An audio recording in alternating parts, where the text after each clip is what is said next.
The Honorable Ilagan is recognized. Thank you, Mr. Speaker. Will the representative of the party list on NARS yield to a few clarificatory questions? She may if she accedes to. Please proceed.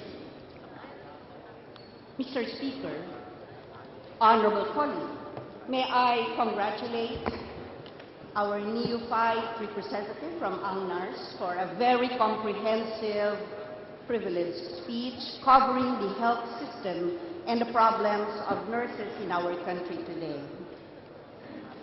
Our speaker asked several times, where are the nurses? Where are they? Apparently, the nurses in our country have gone to other climes for greener pastures, so they say. In the 14th Congress, Gabriela Women's Party took up the issue of nurses involved in what is now called the Sentosa case. They were nurses who were brought to New York under deceptive circumstances, and they were victims of substitution of contracts. Unfortunately, these nurses had to struggle in order to access what should have been given to them as compensation. May I ask, Mr. Speaker, if this practice of contract substitution, victimizing our health workers who go abroad, would still be rampant today? I believe it is still rampant today because many of our nurses in UK are there not as nurses but as caregivers or even domestic helpers. So what can be done about this when many of our health workers are deceived into thinking that when they go abroad, when they submit themselves to these agencies that promote very attractive offers, are left with compensations that are not really meant for health workers that trained for a long time in our country and who thought that they could have a better life outside of our country. We must have stronger policies, especially when our health workers get out of our country, like the pre-departure PDOS or the PIOS that we have. We must really have a database for our health workers, not only our health workers, but our workers, so that we can know where our nurses or our health workers are going. And we should have these areas in other countries where the Filipinos should be going to in order for them, if ever a problem arises, then they can go to. Mr. Speaker, in the 70s and 80s, we had a phenomenon called the brain drain. And among the people who were subjected to this phenomenon called the brain drain, the departure of our professionals, were doctors and nurses. May I ask our honorable colleague, what could have been the reasons that members of the health sector became the most vulnerable professionals from our country to be part of this brain drain? Today, the ethical recruitment in our country and ethical recruitment in other countries is our problem. Our health workers are the best in the world, but we do not have safeguards for our health workers when they work even in our country and even abroad. Well, I agree. Our health workers are among the best. Our nurses are very much in demand. And many of the hospitals and health facilities in the States are manned or supervised by health workers coming from the Philippines. But how is it, Mr. Speaker, that in certain countries like New Zealand or Australia, our nurses are still required to to take additional courses before they are recognized as full-fledged nurses. If they are the best, if they are well-trained, and I admit our nurses are among the best, if not the best, in terms of bedside manner, in terms of professional preparation, and yet, when they go to certain countries, they are told that their training is not sufficient for them to be recognized as full-fledged nurses, and therefore they do not qualify to compensation equal to that received by the natives of the host countries.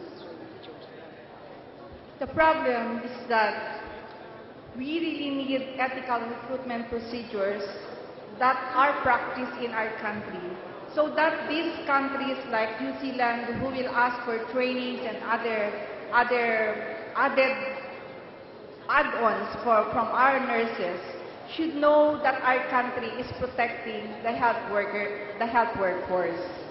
Because if in our country today, our health workers are not taken care of, they are not given salaries, they don't have plantilla positions, how can we say in other countries that they are protected here? So they will also exploit our nurses abroad. So you admit, Mr. Speaker, that up to now, our health professionals are among the most discriminated against when they go to foreign climes to work as health workers. Agreed. Because when you go to, for example, to Saudi Arabia, if you're not a wife, even if you're so good, you'll not be given the right salary that is given an American. Mr. Speaker, there was mention of the lack of nurses, and that was reiterated in the speech, and I agree that we do lack nurses. And yet, a few years ago, there was a sprouting of nursing schools. In fact, there were many professionals belonging to other sectors who decided to take up nursing. In fact, the joke was that the preparatory nursing course was medicine, and it was a very expensive way to take up nursing because many of our doctors took up nursing in order to comply with the demands outside. Now, may I ask, with the mushrooming of nursing schools all over our country, do you think that these schools provided our nurses the adequate training they needed? And if we were able to graduate so many nurses from these colleges that offered nursing even when they did not have hospitals for training, what is going on now in terms of the continuation of the operation of these nursing schools? Are they still being allowed to operate as nursing schools, and are we satisfied with the quality of the products that they have allowed to graduate? There is now a moratorium in the opening of colleges of nursing in our country. And yes, many of the graduates are not performing well with their competencies. And with the sad fact, because there is no employment, our enrollment for nursing really went down. So it's now the time that we should look at the nursing education program, improve it so that it can serve well the Filipino people. Thank you, Madam Speaker. Mr. Speaker, there was mention of volunteerism, and that is a very big issue that we tried to resolve in the past Congress when we discovered that many new graduates of these nursing schools that I was talking about were even made to pay for the practicum or the on-the-job training that they underwent in the hospitals. Do you think that is a proper way of making our new graduates fulfill the requirements of their course, or is it a good way to train these nurses in preparation, of course, for actual work when they get their license. Mr. Speaker.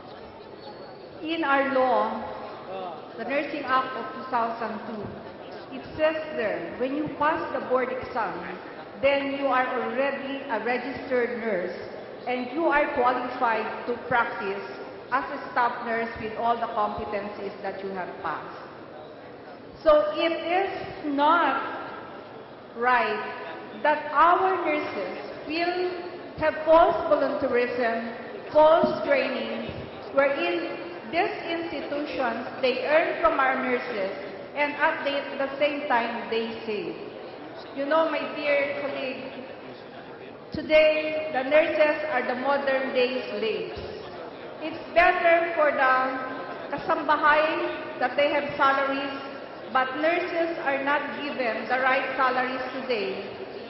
And who are taking care of them today? If they take care of lives, then who takes care of them and their families?